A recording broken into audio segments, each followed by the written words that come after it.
Welcome to the Great African Leadership Series, where we feature great inspirational speeches and quotes from African leaders. The reason is obvious. All of us are aware of how distorting and damaging corruption in our public sector has been, and the evident need for us to do something about it. I don't think this is a matter that requires any serious analysis or a lot of talk. It's a fact. All of us know it as a fact. And the next issue is, what are you going to be able to do about it?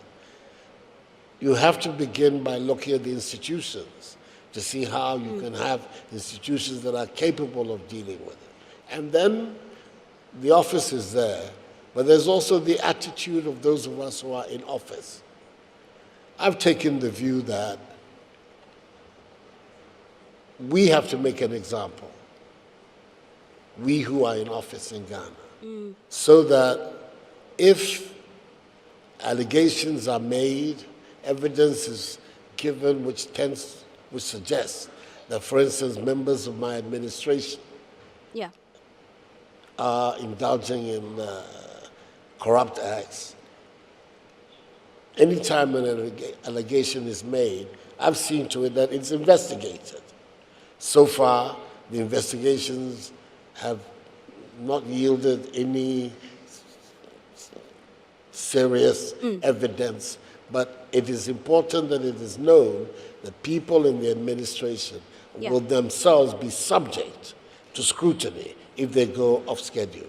So I think it is those two things. First of all, the institutional arrangements, which is what the office is about. And secondly, the attitudes of myself and those who are in government about the issue of corruption. Government is focused on trying to do what it needs to do, which is not, first of all, to get away from any idea that government is a competitor of our private sector, and the government can substitute itself for the private sector.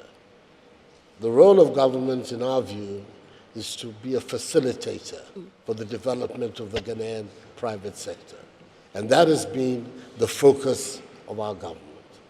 So the fundamental issues, establishing a clear perception about the rule of law in Ghana. The rule of law in Ghana working not just for Ghanaians, but also for foreigners who decide to invest in our economy. Secondly, to improve the capacity of the state itself to manage the country and manage the economy of the country. In there, something very important. Less than 6% of our people are part of the tax-paying population of our country. 1.5 million people pay tax in Ghana in a population of nearly 30 million people. That's what? Something like 6% of the population. That's an unacceptable set of figures.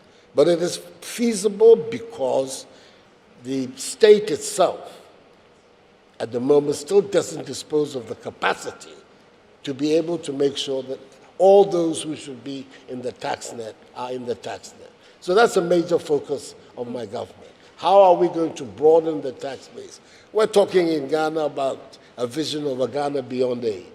Essentially what it means is that we believe we're capable of financing our own development out of our own resources. But if only 6% of our people are within the tax net, that already poses a major structural problem. So that's an important focus for government. A third focus for government is the appropriateness of policy. Right.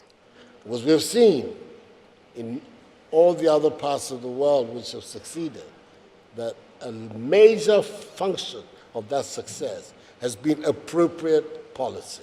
What are you going to be able to do to stimulate industrial activity? What are you going to be able to do to stimulate the transformation of your agriculture, to make it more productive, to give you greater output? What are you going to do to rationalize the effectiveness of your financial sector? So those are the measures that are occupying the attention of my government.